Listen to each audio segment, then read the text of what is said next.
Hi, Cheryl. Hi, Deb. So happy to see you. Deb, thanks for Good to letting see me you. interview you. I'm looking forward to it. Mhm. We'll just give everyone a minute and start into the sec, but Okay. all right.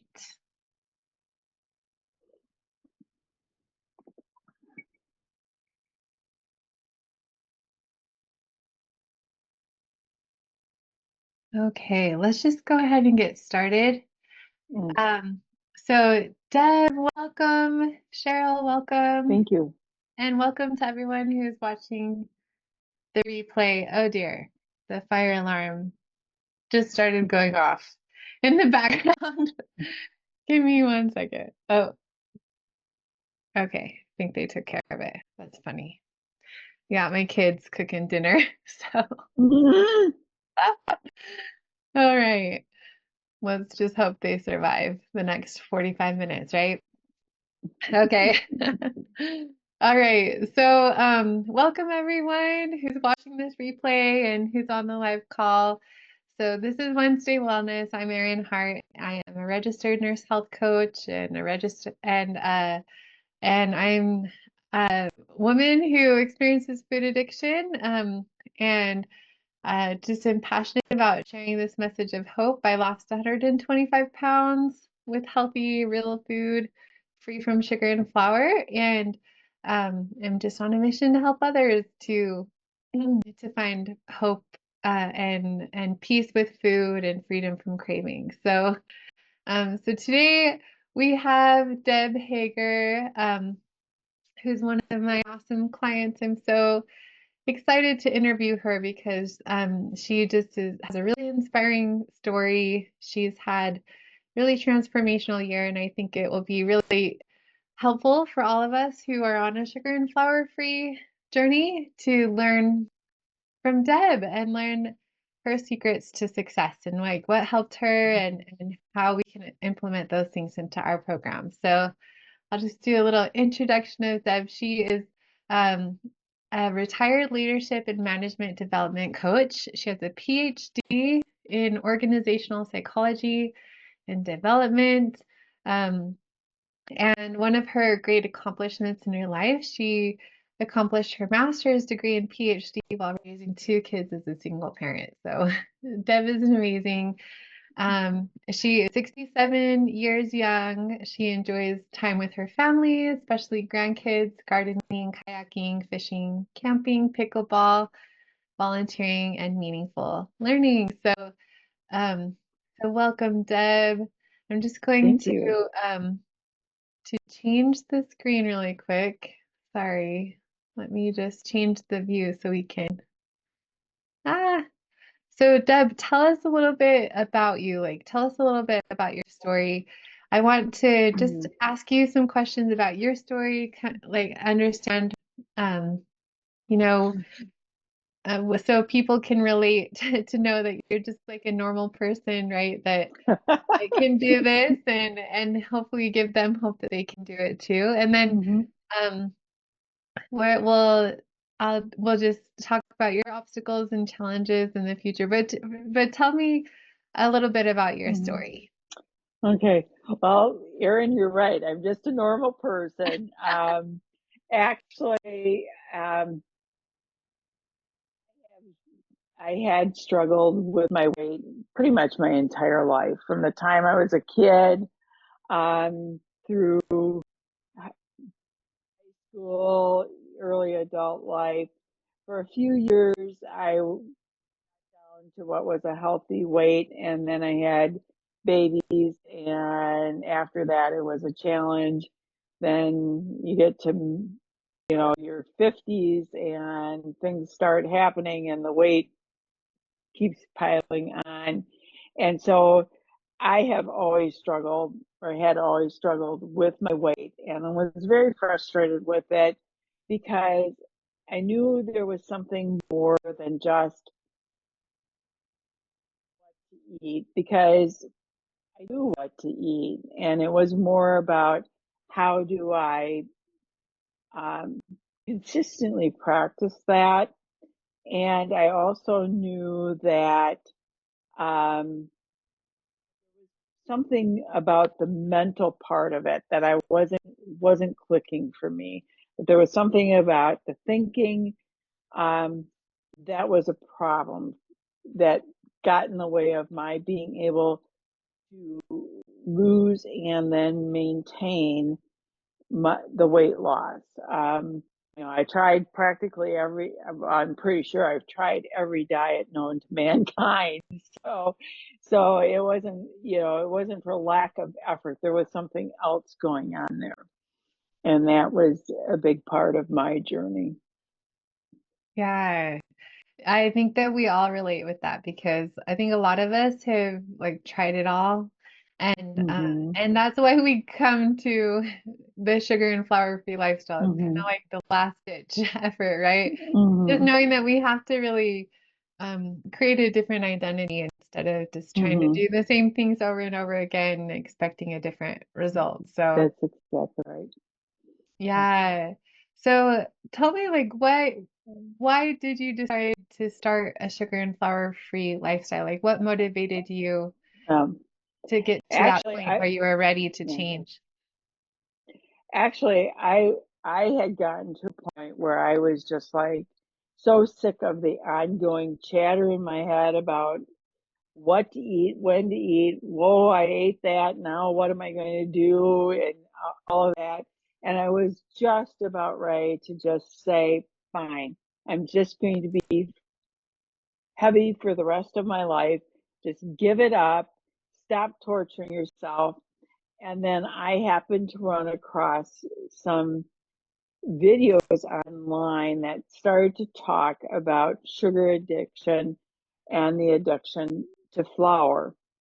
And as I listened to that and really grew to understand that sugar is just like pain and flour is just like heroin, I was like, oh my gosh, this explains so much because I used to always tell people I can do okay with the not having sugar, but the minute I have it, it's like the whole thing is just out the window. It's like I have no control. So with that, I started to really explore and get into really understanding the impact that sugar and flour has on the brain, and that this wasn't just about some defect of lack of willpower or whatever, that there was a physiological reason why this was so hard. And that's started me on that path of understanding it.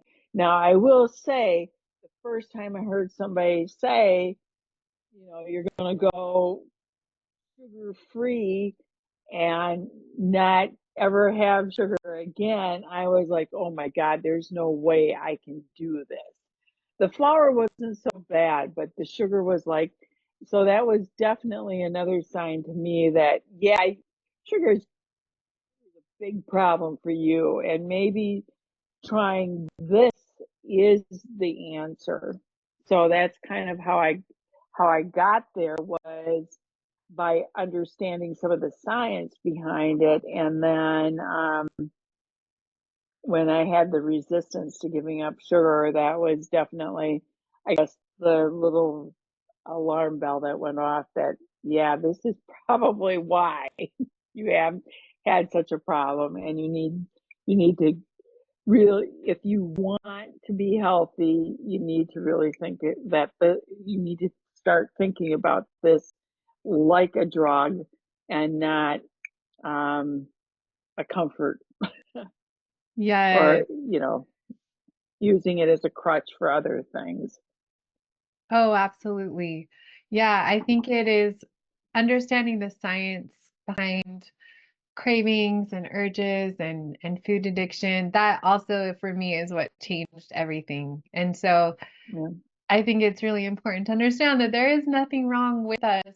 We don't have any moral defects or anything. It's No. just that, yeah, like we have brains that are highly susceptible to addiction. And I think that Hmm. people can know if they have a brain that's susceptible to addiction if they ever have found themselves eating and they don't want to be, or they know that it's hurting them and they can't Hmm. stop, right? So Hmm. I was really hesitant and like when I heard the term food addiction, I kind of thought like, oh, I'm not an addict, right? Did you have any of that, or did you kind of know right away that you Well, it, you know, I guess for me, it was kind of, I always thought of addiction like the big illicit drug addictions or the oxycodone kind of addictions or what, all of right, that kind of stuff.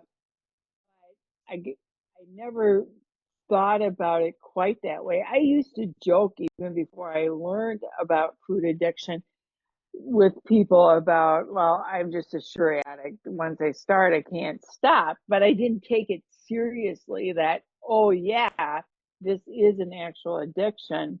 right, And the day it hit me was the day I had such resistance to thinking about never having sugar again. And it was like, okay, if I'm that resistant to it, maybe there is something to this sugar addiction thing for me. right, And I knew that I relied on food for other than food for other than nutrition purposes.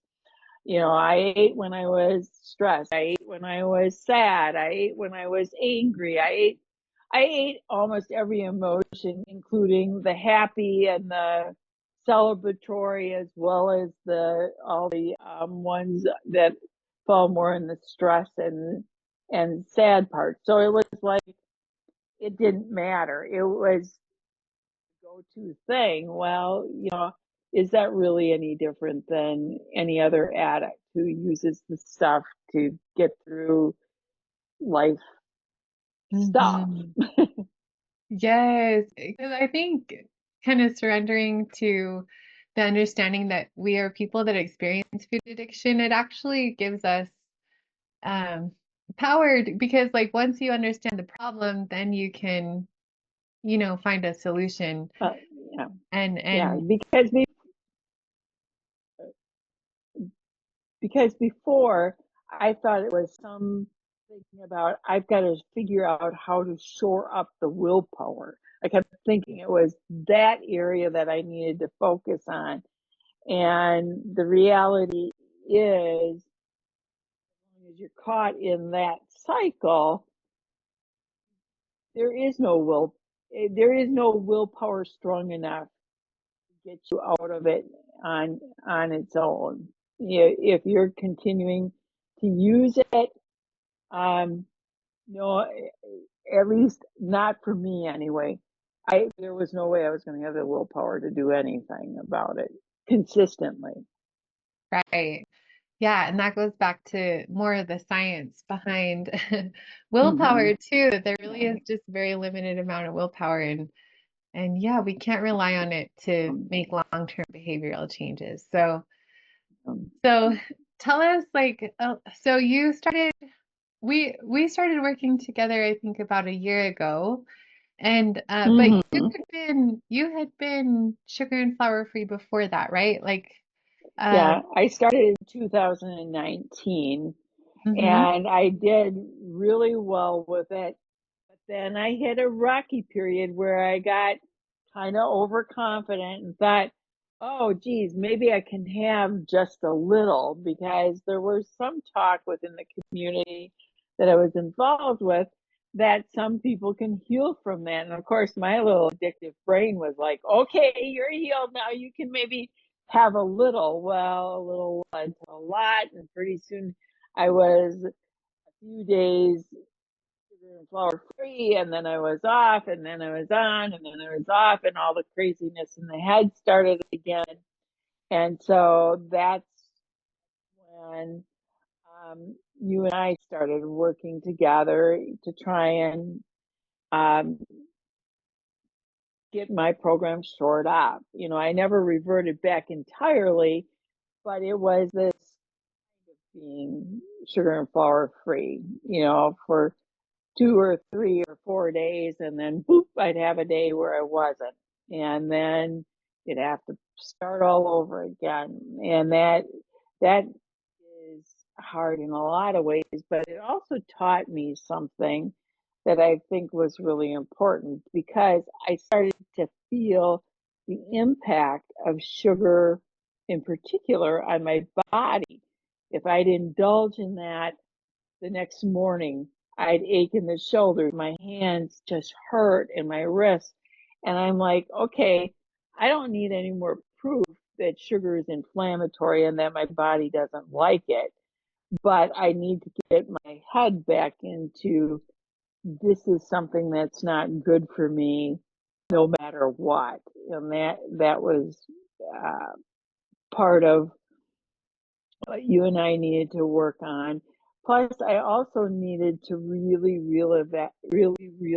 reevaluate what is a healthy weight for me, given the age I am, given the lifestyle that I lead, and that perhaps some of my perceptions about what that is needed to change, and maybe my whole definition of what healthy looked like needed to be thought about in terms of, um, you know, what is it that I really want to be able to do instead of what number do I want to hit on the scale or what size do I want. And then when I went to see my doctor last fall for a physical, I finally said to her, I said, what's a healthy weight for given my age, given my height?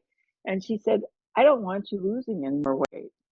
I want you focusing on adding muscle mass, not losing weight. She said, you're fine. You're fine where you are, even though that was more than what I had weighed um, when I was younger. But again, that whole shifting out of that diet mentality, and it took me a while to get over that hump. When you and I talked at first, Erin, I remember you asking me, well, why do you want to lose another 15 pounds if you can do this and you can do this and you can do this? What is it? Why? And I struggled to come up with the why other than vanity, other than that kind of stuff. Yeah. Yeah, because it is hard sometimes to let go of the number, and that number can cause so much chatter in our brains when we focus on the number on the scale. Yeah, I think it is a huge shift for us to realize that your goal body is really just more about what you can do and how you feel, not really a number on the scale, but that can be a hard thing to change Yeah. after like so many years of being programmed differently. Hmm. But yeah, so that's a huge shift, just being able to recognize that, and also having the focus go from the weight to changing your body composition, I think is Hmm. also a really big shift that you had, Hmm. being able to realize it really doesn't matter so much what you weigh, but what we want to focus on is losing body fat and gaining muscle Hmm. and or Yep. maintaining, gaining Yep. muscle. And that's really the Yep. goal. Like the goal isn't weight loss for any of us. It really is fat loss and trying to Hmm. optimize our body composition. So, Hmm. but yeah, that's such an interesting shift that you had there. And yeah, so when you started the program, what were some of the obstacles and challenges that you encountered?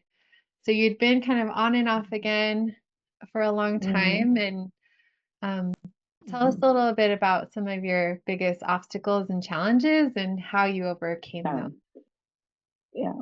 Well, the other piece was that during the time where I started to revert back to the on again, off again with the sugar, Um, I was going through, my dad needed 24/7 care and he came to live with us. So there was that kind of stress going on.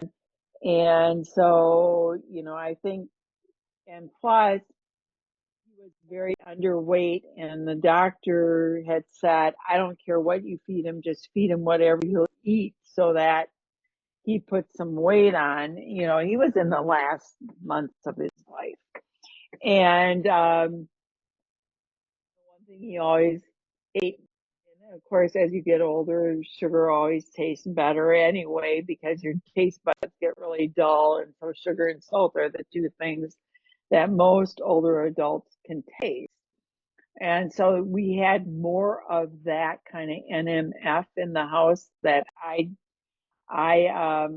otherwise would not have had.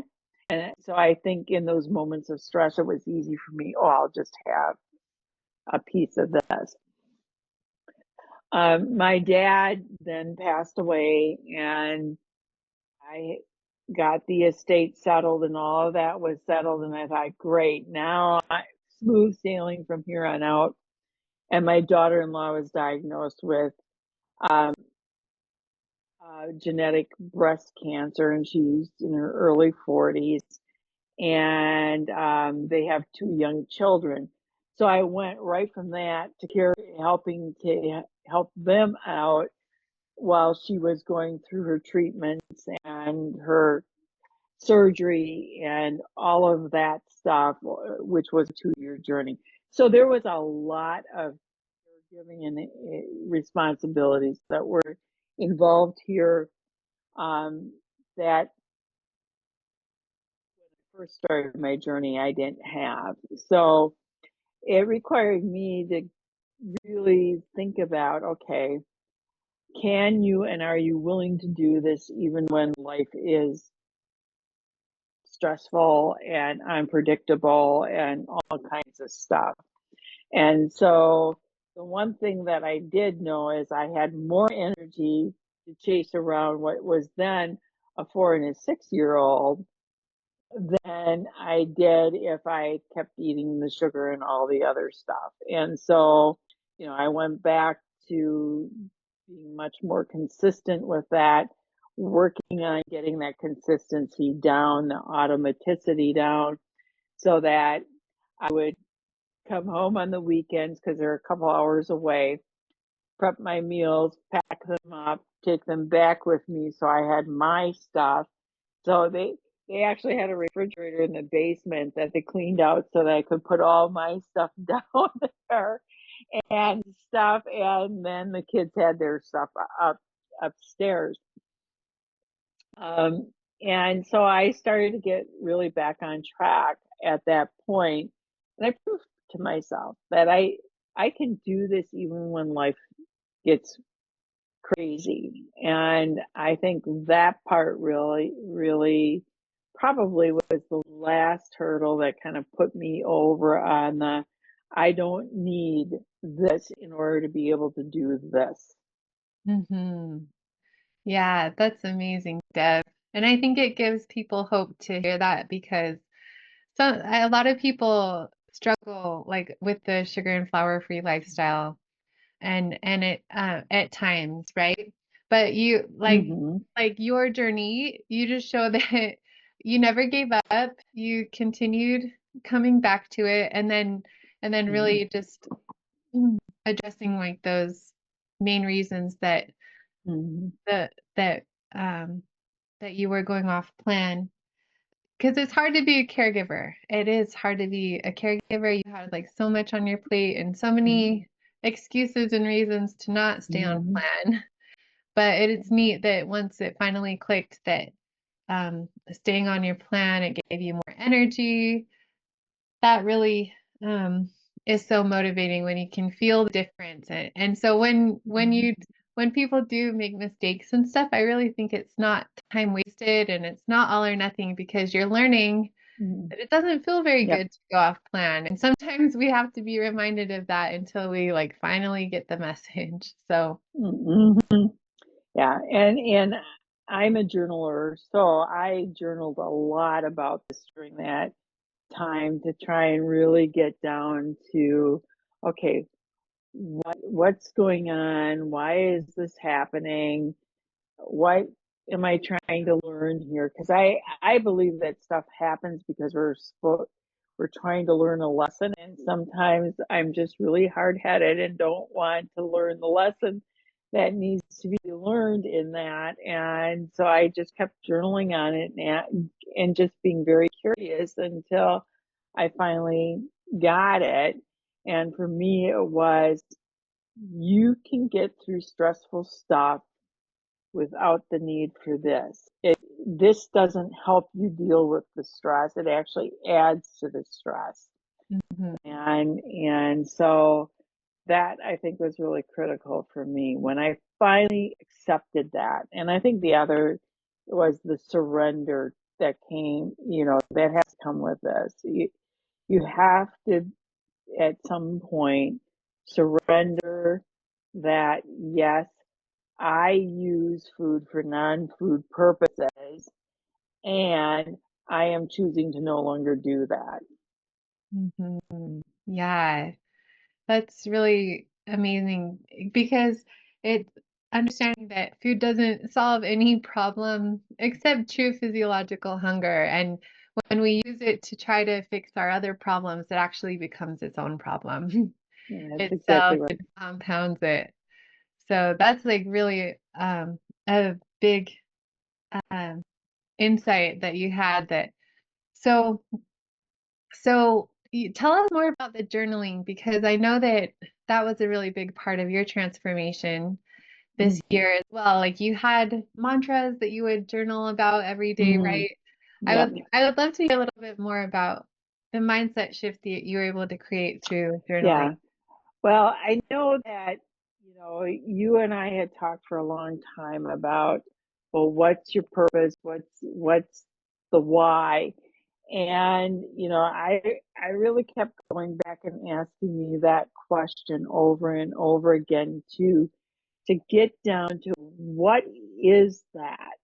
And I finally got it to a point that I felt like, yeah, I this is really close to what I'm all about. And in the end it boiled down to three things. And I kind of boiled it down to this now, but earlier on it was much more flowery and full of lots of words.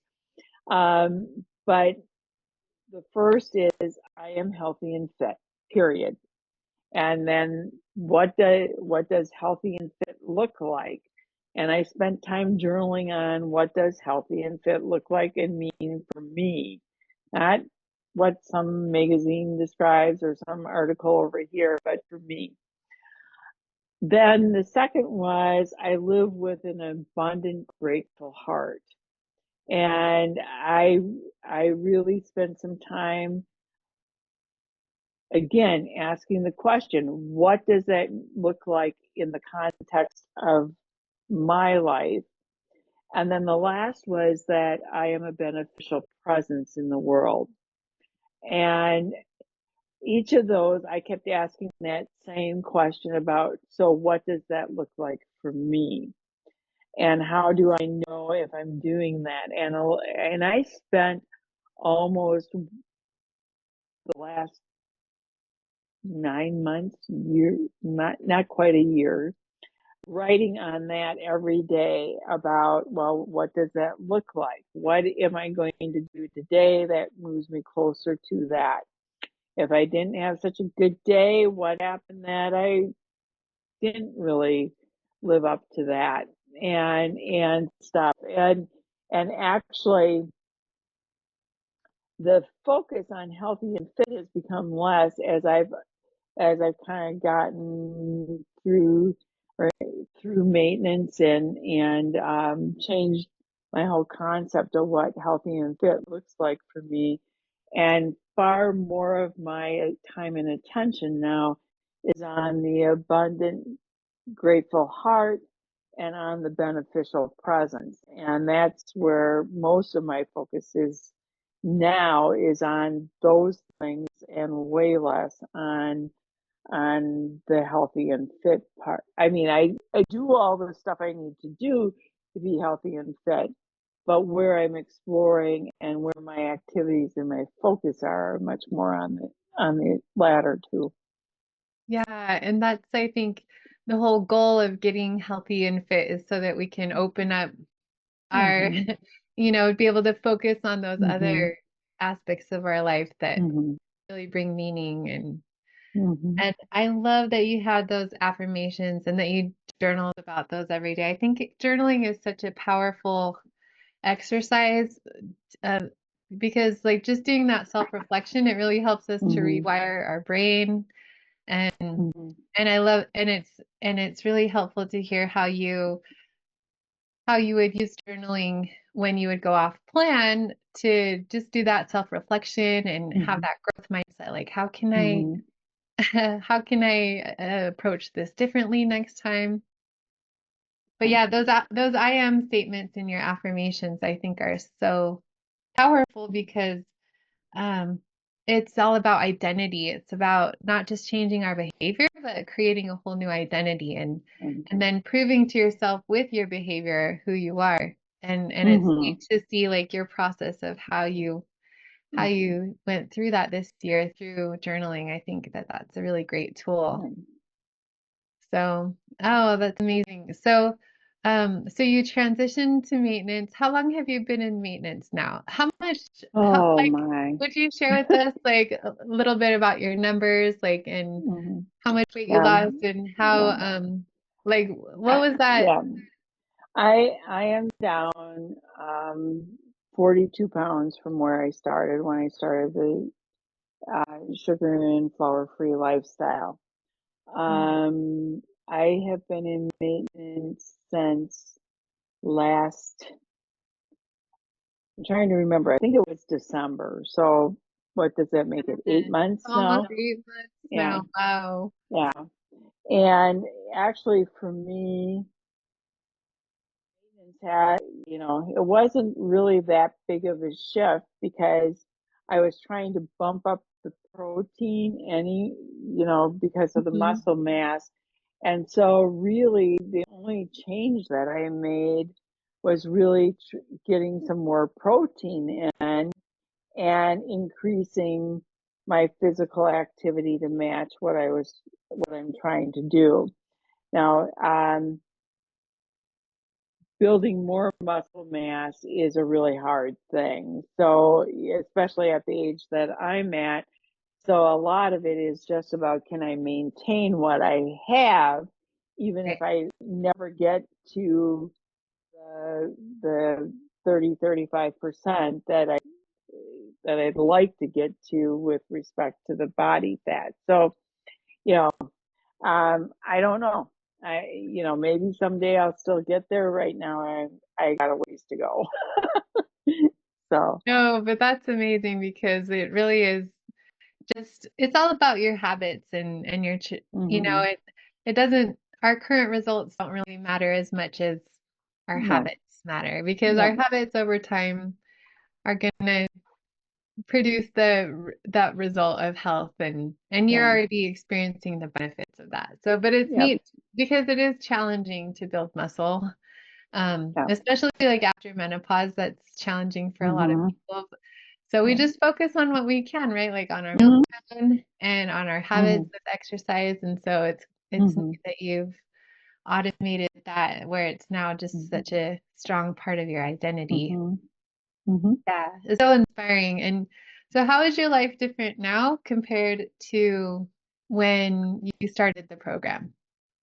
Well, the very first thing, because I thought about this a lot, is my day no longer involves, okay, today I'm going to start again. And then by dinner time, when I didn't eat what I thought I was going to eat and stuff, going through the whole, oh, here you go again. Now, what are you going to do?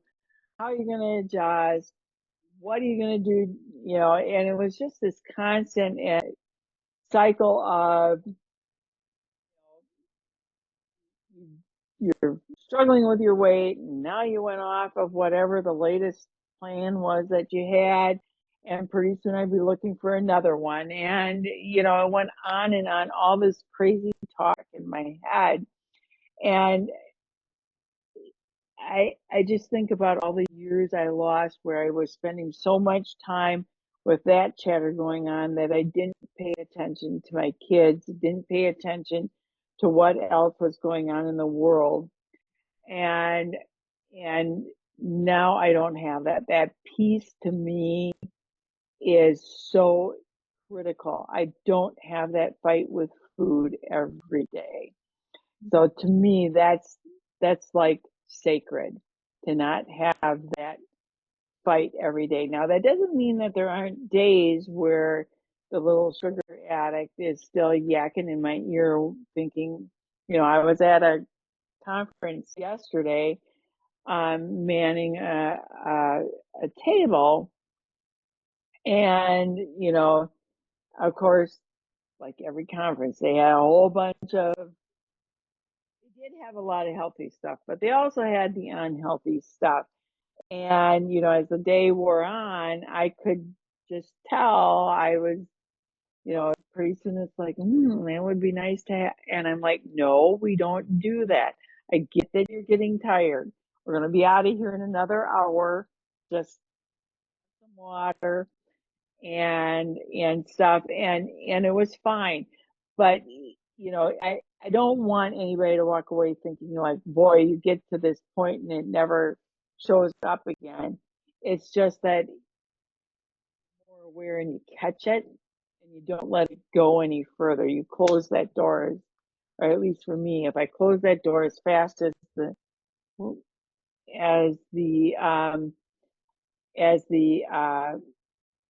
thought comes up, the quicker I don't have that happen anymore. Yeah, just like not entertaining Yeah. thoughts at I, all. I'm going to move to another room because my battery is going low on this and I don't want Oh, it to just sure. conk out. And so I want to plug it No, in that's so that we great. don't, But don't, I think that is a misconception. A lot of people think it's like, okay, I'm healed and I'm never gonna struggle again, right? But it's kind of like it goes from being this big elephant in the room to like this little buzzing mhm. bee, and that you just Yep. can plot away. Like you have more Yep. control, but it's Yep. still there, and so we still have to learn. We still have to practice answering our brain, and but yeah, it's definitely gets easier the more Yep. practice that you have, like staying on plan. Yeah. So, I didn't walk away. I'm just kidding. I'm oh plugging no. so that I can plug in my computer. No, you're good.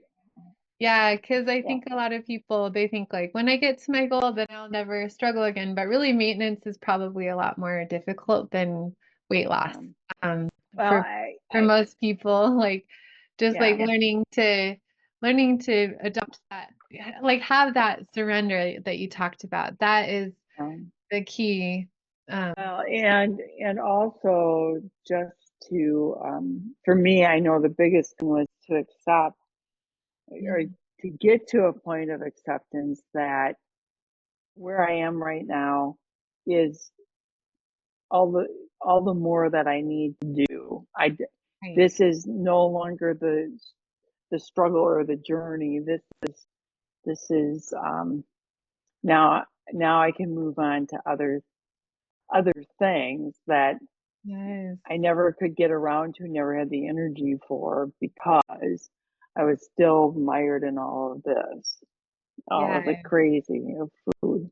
Giving yourself permission to be done with the weight loss phase Hmm. and shift your focus Hmm. onto your real purpose Yeah. in life. Yep. So, yeah, that's so neat. So, what advice would you share with people in our group that could help them with their program? What are someone who's starting or struggling with their program, what advice would you give to someone who's new? The first thing I would say is just take it one day at a time. Don't think beyond what you're going to do today. Um, because if you think about it in terms of, oh my gosh, I can never again do X, Y, or Z, that it's just too overwhelming. The Mm. second is, and I had to learn this the hard way, for people who are addicted to sugar and flour for that matter, it is easier to just not go there again than to have to climb back out of that one more time. And that was the lesson that I kept banging my head against the wall on because I just didn't want to accept that one. And, but it is so much easier. Um, the other is give yourself a lot of grace. If you do slip up, or when you do slip up, give yourself grace and figure out what's the next one thing I can do to get back on track. Don't let it be, oh well, I blew it for because I had this, so I might as well just let it all go for the day, which then usually, at least for me, I'd wake up the next morning feeling awful and go, I can't, I'm going to just have another day of that. And pretty soon you have a week or a month or whatever.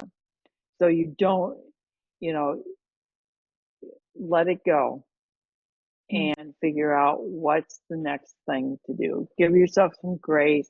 I think that was hard for me to learn how to be compassionate with myself. I could be that for a lot of other people, but not necessarily for myself. Oh, that's such great advice. I love that. Just taking it one day at a time.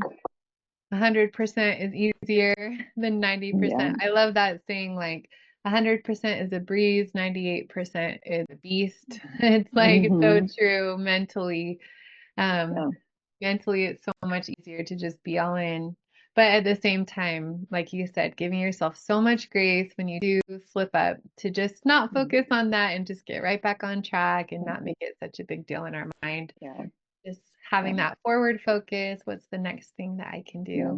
do? And I think don't let that critic part Mhm. just start hammering away at you. I don't send it to the moon, stick it in a bottle. I don't know Mm. anything because I used to have that part just beat up on me like crazy when I had a lapse. And that doesn't serve you at all. I think recognizing that we do have control over our thoughts, and that's just a thought, like the sky Mhm. is blue. It's Yeah, just a thought. It, it's only how much power we give it that makes it um, way more powerful. absolutely. But yeah, we do have power to control our thoughts and thoughts are not facts, right? So Yeah, if there's a thoughts that aren't serving us that we can, yeah, I like how you said send it to the moon. That's so cute. yeah, Yeah, but it's yeah. so true because entertaining that negative self-talk, it's not going to get you to your goal. We have to really quiet So, that voice and replace mhm, all of every negative thought with two or more empowering thoughts. yeah. And it takes practice, I think, to recognize the Oh, yeah. self-critic and then just to reframe in the moment. That can be challenging, but Hmm. with practice, I think we can become masters at that. Hmm. So, oh, Deb, thank you so much for your advice and your help. Thank Is you. there anything else that you want to leave with us? No, no, not that I can think of.